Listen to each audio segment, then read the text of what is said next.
Y en medio de esta situación compleja e inédita, no sabemos aún, 10 días después, o más de 10 días después del proceso eleccionario, quién pasará la segunda vuelta.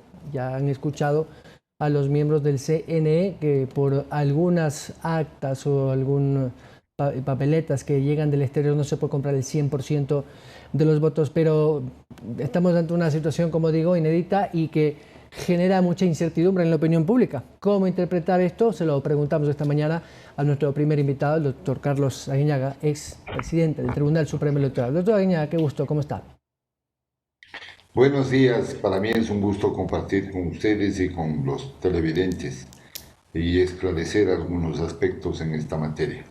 Bueno, no es la primera vez que un Supremo Electoral, o en este caso Consejo Nacional Electoral, como se llama ahora, nos genera estas dudas. Ya pasó hace 2 años en las elecciones intermedias, y que decir, de hace 4 años, pero ¿se debe esto a errores administrativos, lo complejo de esta elección por el asunto del COVID y la emergencia sanitaria, o realmente no hay una cabeza, un liderazgo de la presidenta y por supuesto también una colaboración de los vocales para sacar un proyecto de país? Cada uno parece que estuviera manejando su propia agenda.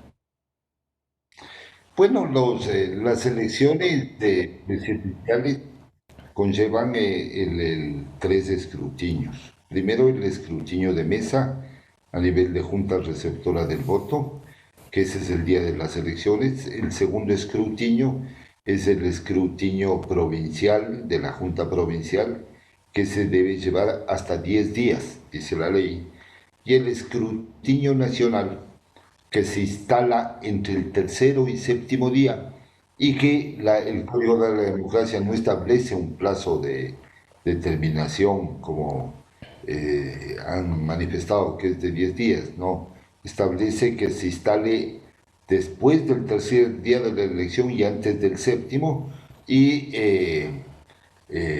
generalmente termina entre 10 y 14 días, más o menos. Ese es el tiempo aproximado de terminación. Lo complejo hoy de este proceso es la estrecha diferencia por el segundo lugar entre Guillermo Lasso y Yacu Pérez. Eso es lo que ha complicado, digamos, la tarea de la organización electoral por las posiciones y alegaciones que tiene cada una de las partes. Es decir, esto ha sido inédito. Claro, derivado por errores que sí se han producido, especialmente este de la difusión del conteo rápido, el conteo rápido es una muestra estadística de la votación real de 2.600 juntas que es proyectada a 40.000 juntas. Y esto es lo que generó una expectativa, yo diría, una falsa expectativa, porque debe computarse el 100% de la data para saber realmente quién es el que alcanzó triunfo en estas elecciones. Y esto es lo que ha complicado este escenario político electoral, más allá de que también han habido errores en el manejo de la comunicación, de la información electoral por parte de los personeros del Consejo Nacional Electoral. Ahora, precisamente esto que acaba de decir usted ha sido muy notorio. Sale la presidenta a las 9 de la noche a decir que ya tienen los datos del conteo rápido y media hora después el vicepresidente Pita a contradecirle. Y luego de eso, pues ya de todos conocidos la casi telenovela. Esto lo que deja entrever es que estas diferencias entre los 5 consejeros no han sabido superarse. Ha sido historia durante este último año estas contradicciones, pugnas, peleas que se han hecho públicas además, incluso con el contencioso electoral, lo cual resta mucho la credibilidad del organismo, doctor. Sí, efectivamente el no tener la certeza en las decisiones y en comunicar las decisiones genera estos problemas de interpretación.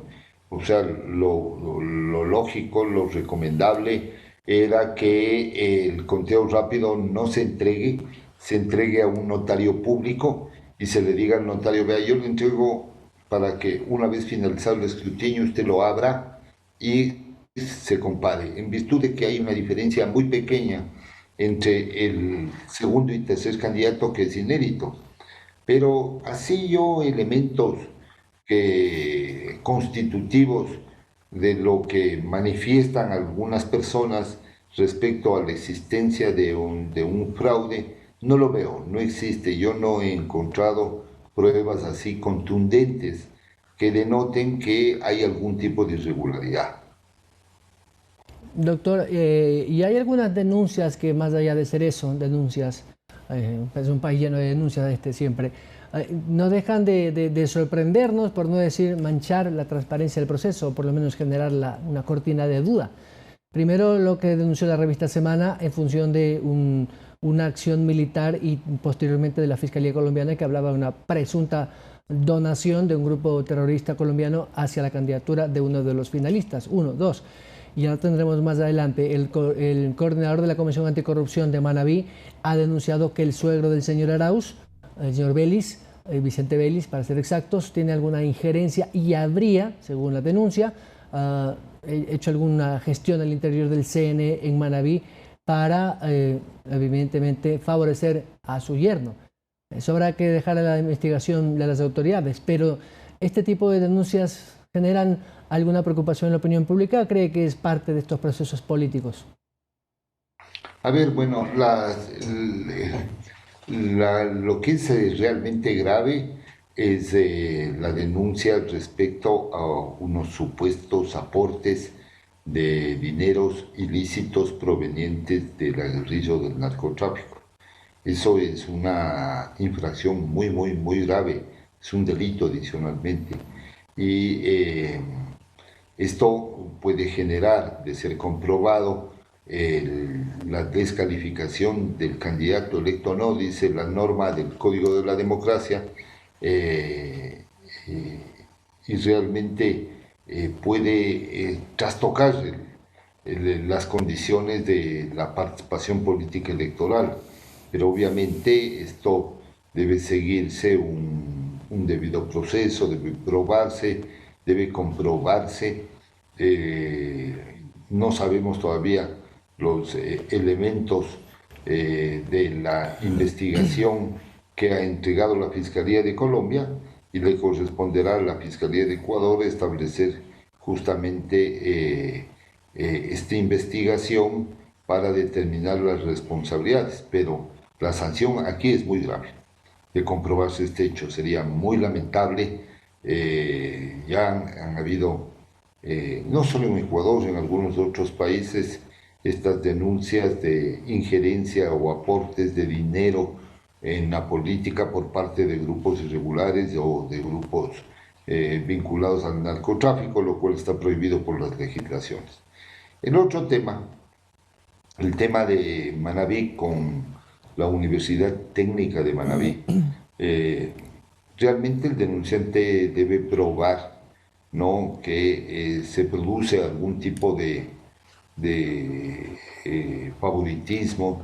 Yo no he visto así todavía un elemento claro respecto a esta denuncia, que lo he visto en las redes, pero también ya estamos muy acostumbrados a alarmar, a denunciar. Las redes han colaborado mucho para que este proceso sea muy movido.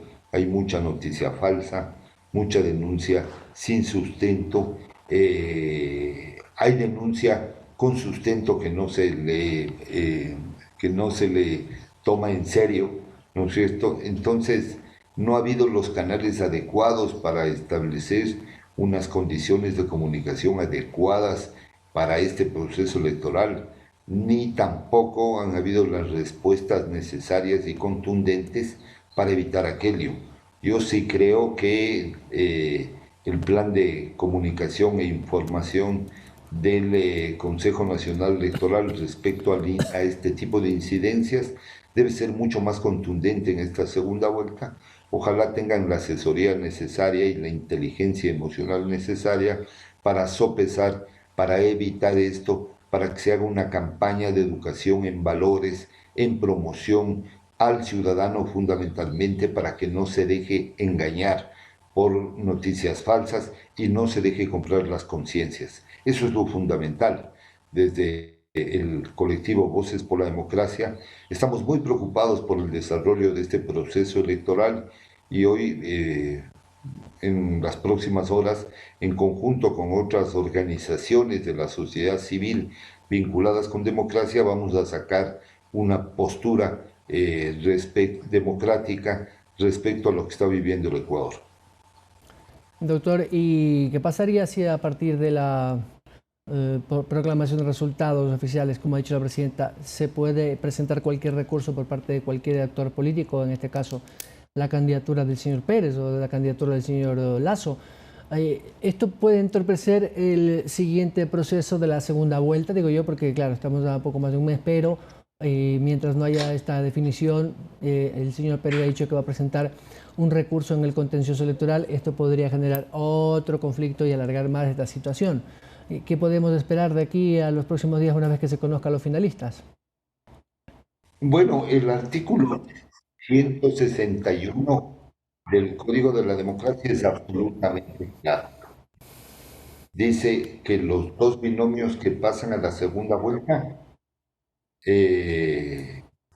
una vez proclamados los resultados, deberá realizarse la segunda vuelta dentro de 45 días de proclamar. O sea, supongamos que si el 11 de abril está dentro de los 45 días, no hay ningún inconveniente, no se mueve la fecha. Pero puede ser que deba moverse la fecha.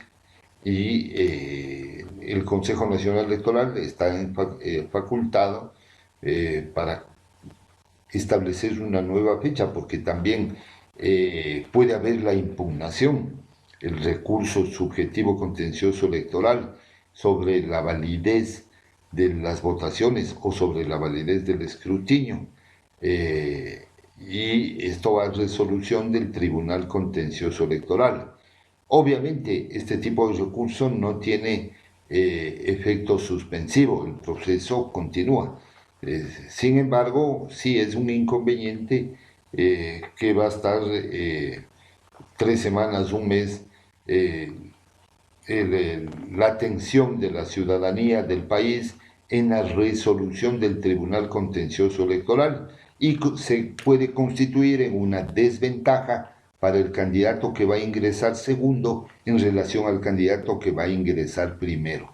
Por eso es que las autoridades electorales, el Consejo Nacional Electoral y el Tribunal Contencioso Electoral deben garantizar las condiciones de participación igualitaria para los dos binomios en la segunda vuelta electoral. De tal suerte que ya depende de las resoluciones y sentencias que se adopten con las competencias de cada uno en este caso. Doctor Carlos Aguinaga, muchas gracias. Un gusto, como siempre. A usted, muy gentil. Gracias. Gracias al expresidente del Tribunal Supremo Electoral a propósito de este análisis jurídico de la situación de los escrutinios por parte del CNE. 7 de la mañana, 16 minutos. Vamos a una pausa. Al regresar estará con nosotros el doctor Julio Villacreces. Él fue miembro de la Comisión Anticorrupción y fue candidato vicepresidencial con César Montufalté. Una denuncia a propósito de lo que estaría ocurriendo en el CNE Delegación de Manabí.